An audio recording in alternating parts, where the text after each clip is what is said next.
He does keep trying. Now, on Masters of Spin this morning, can you win an election while spending 7 days in COVID isolation?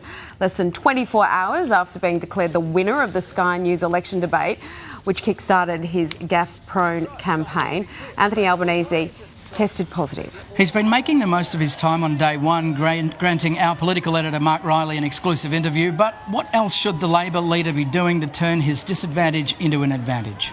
Our Masters of Spin this morning are here at Brekkie Central, advertising marketing experts Matthew Bywater and Adam Ferrier. Matthew, is this a disaster for the Labor Party or an opportunity? Oh, I think it's an opportunity, and if you think of people campaigning from home, you've got to think back to Joe Biden. He did it from his basement for the US presidential election. It's a bit like watching the movie Weekend from Bernie's at times, but there's a good opportunity, and they've got some really good performers. And at the last week and a half, it's been all about Albo, but they've got some good for you. Tanya Plapazek, Penny Wong, Richard Miles. They're good performers in front of camera. They're good performers on crowd. Roll them out. That actually gives them a stronger team and a stronger look. And just on Albo as well, there's a thing called the pratfall effect. And if people see you as kind of competent and you screw up in some kind of way, they actually tend to justify that to themselves. So they see you as even more competent if you've made a mistake. Has that happened to him?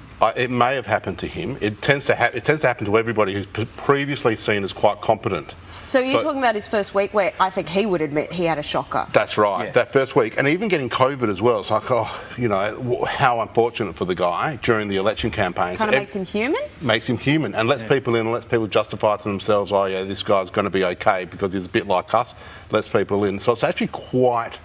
You would never design a campaign like this, but it's not a bad place to start from. As long as you don't fight it, right? Like, as long as he doesn't fight, he doesn't try and denying it and double speak over it and so I was misquoted or something. He just rode with it. Well, Adam, do you think he'll have cabin fever in there lusting after getting back out on the campaign trail? Or, as you say, can you potentially win an election working from home in your PJs for a big chunk of the time? I reckon if he wins the election, it's going to be because ScoMo's going to lose it, right? Everyone's going to vote against ScoMo. So having him tucked away in bed and having all the, the Penny Wongs and the Plebiscite and all that out there just gives people more reasons to vote not for ScoMo because they can see something else in all the other people. We're talking positively of a pretty bad situation, but I would say it gives people more reasons to vote against ScoMo. And like you say, he's surrounded by strong players. Yeah. So. And incumbents usually lose elections rather than up-and-comers win. There's exceptions. So the incumbents really up to Morrison. But there's still a long time to go. This is a long election. Yeah, exactly. Let's move on to another big issue this week. It's been the politics of gender.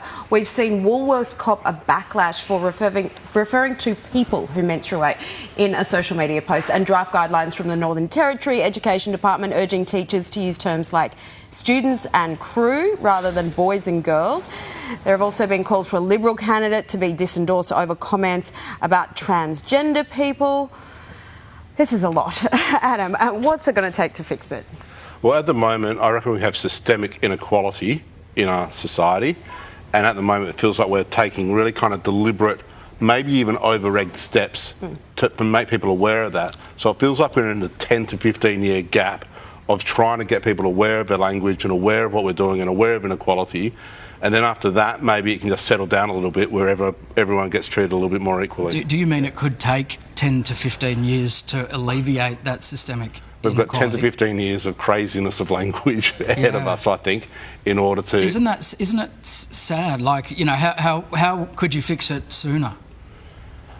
By treating everybody with dignity and respect, but these things are systemic and generational, and so I think we need things like quotas. I think we need things like language and being aware of pronouns and so forth to get everybody aware of the treating everybody as equals. But this, oh sorry. No, so I can say that. I think in the social justice movement, one thing I think at times we go wrong, we go too hard too fast and things break. And it's very important we don't push people in a corner, because when you push people in a corner, they come out fighting. You look at the greatest social justice movers in the history of the world, the Reverend Dr. Martin Luther King, Nelson Mandela, Mahatma Gandhi. They all worked with people, the government of the day, so they were non-political, they were apolitical. They didn't try and choose political sides. They wanted to bring everyone along. And they said, we're going to win this over time. We're going to win this by bringing people along the journey. So don't ram it down people's throats, because I think maybe the stopwatch is not working in our favour at the moment, but the compass is pointing in the right direction. It's been a long journey already, though, like that. But you're right. It's just it's one of those things that we sort of have to wait for Yeah, it to and work can through be the really system. super polarising when companies go too strong. Like everyone's like, the woke brigade and all that. It's not really helpful.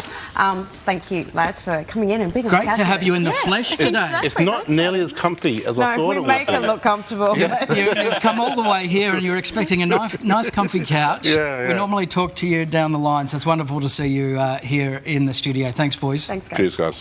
Ahead on Weekend Sunrise.